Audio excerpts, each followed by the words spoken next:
Hello everyone, welcome back to my channel పన్నాలాక్ష. So ఎవరైతే Python for beginners చూడలేరో ఆ వీడియో చూసి ఈ వీడియోకి రండి, అప్పుడే టాపిక్స్ క్లియర్గా అర్థమవుతాయి. Functions and lambda. ఫంక్షన్స్ అనేటివి రీయూజబుల్ కోడ్ ఆఫ్ బ్లాక్స్ని అలవ్ చేస్తుంది, వేరాజ్ లాంబ్డాలో స్మాల్ అనోనమస్ ఫంక్షన్స్ అంటే నేమ్స్ లేకుండా ఉండడం అన్నమాట. సో అప్పుడు అవిటిని క్రియేట్ చేయడానికి లాంబ్డా ఫంక్షన్ని యూజ్ చేస్తాము. Next list comprehension. ఈ లిస్ట్ కాంప్రిహెన్షన్ అనేది ఒక లిస్ట్ని క్రియేట్ చేయడానికి, అది సింగిల్ లైన్ ఆఫ్ కోడ్ లిస్ట్ని ప్రిపేర్ చేయడానికి ఈ లిస్ట్ కాంప్రిహెన్షన్ యూజ్ చేస్తాము. Next dictionary and set comprehension. ఈ డిక్షనరీస్ ఎందుకు యూజ్ చేస్తామంటే రీడబుల్ లైన్ కోసం యూజ్ చేసి డిక్షనరీస్ని అనేటివి ఫామ్ చేస్తాం. డిక్షనరీస్ అంటే అందులో ఉండే కొన్ని మీనింగ్స్, అందులో ఉన్న కొన్ని లైబ్రరీస్ ఎక్స్ప్లెయిన్ చేస్తుంది. అందుకోసమే మనం ఈ డిక్షనరీ అండ్ సెట్ కాంప్రిహెన్షన్స్ని యూజ్ చేస్తాము.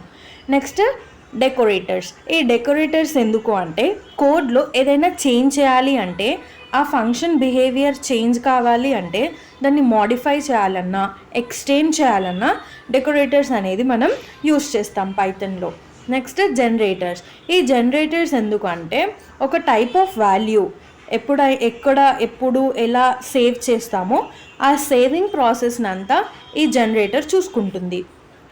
ఎక్స్పెక్టేషన్ హ్యాండ్లింగ్ ఆల్రెడీ నేను పైథాన్ బిగినర్స్లో ఎక్స్ప్లెయిన్ చేశాను. సో ఇప్పుడు కొంచెం డీప్గా కాకుండా వన్ వర్డ్లో చెప్పేస్తాను. ఇవి రన్ టైమ్ ఎర్రర్స్ కోసం యూజ్ అవుతుంది. ట్రై, ఎక్స్పెక్ట్, ఎల్స్, ఫైనల్లీ అనే వర్డ్స్తో మనకి రన్ టైమ్ ఎర్రర్స్ని గ్రేస్ఫుల్గా చేస్తుంది. ఫైల్ హ్యాండ్లింగ్ ఏంటి అంటే మనకి డిఫరెంట్ కైండ్ ఆఫ్ మెథడ్స్ ఉంటాయి. ఒకటి రీడబుల్ ఫైల్ అండ్ ఇంకొకటి రైటింగ్ ఫైల్స్. ఈ ఫైల్స్ని ఆల్రెడీ బిల్ట్ ఇన్ ఫామ్లో ఉంటాయి, అవి అలౌ చేసే దానికోసం ఫైల్ హ్యాండ్లింగ్ని యూజ్ చేస్తాం. Next modules and packages. ఈ మాడ్యూల్స్ ప్యాకేజెస్ ఏం చేస్తాయంటే ఒక పైథాన్ కోడ్ని ఒక ఆర్డర్లో, ఒక ఆర్గనైజేషన్లో రీయూజ్ చేస్తూ ఉంటాయి అన్నమాట, ప్రాజెక్ట్స్లో కానీ కోడ్లో కానీ అలా. Next object oriented programming. OOP uses. ఈ ఆబ్జెక్ట్ ఓరియంటెడ్ ప్రోగ్రామింగ్ ఆల్రెడీ నేను పైథాన్ బిగినర్స్లో ఎక్స్ప్లెయిన్ చేశాను. ఇక్కడ ఎలా ప్రజెంట్ అవుతుందో చెప్తా. క్లాసెస్లో, ఆబ్జెక్ట్స్లో, ప్రోగ్రామ్ స్ట్రక్చర్లో ఎన్కాప్సులేషన్ ఎలా ఉంది, ఇన్హెరిటెన్స్ ఎలా ఉంది, ఇవన్నీ అర్థం కావాలంటే ఊప్ కాన్సెప్ట్ అర్థం కావాలి.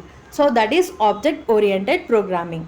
Next multi threading. ఈ మల్టీ థ్రెడ్నింగ్ ఏంటి అంటే కరెంట్ పర్ఫామ్ చేసే కోడ్ని అది ఇంకా ఇంప్రూవ్ చేయాలి, ఎలాంటి థ్రెడ్స్ లేకుండా, ఎర్రర్స్ లేకుండా ఉండడానికి ఈ మల్టీ థ్రెడ్స్ అనేటివి రన్ చేస్తాము. Next regular expression. ఈ రెగ్యులర్ ఎక్స్ప్రెషన్ ఏంటి అంటే ఒక టైప్ ఆఫ్ టెక్స్ట్ ప్రాసెసింగ్లో కానీ రీమాడ్యూల్ చేస్తున్నప్పుడు ప్యాటర్న్ మ్యాచింగ్ ఉండాలి. సో అప్పుడు మనం ఈ రెగ్యులర్ ఎక్స్ప్రెషన్ని యూస్ చేస్తాము. Next virtual environment. ఎప్పుడైనా మన ప్రాజెక్ట్ మేనేజ్ చేస్తున్నప్పుడు లేదా ఐసోలేట్ చేస్తున్నప్పుడు ఈ వర్చువల్ ఎన్విరాన్మెంట్ యూజ్ అవుతుంది. Thank you. ఈ వీడియో మీకు అర్థమైంది అనుకుంటున్నాను.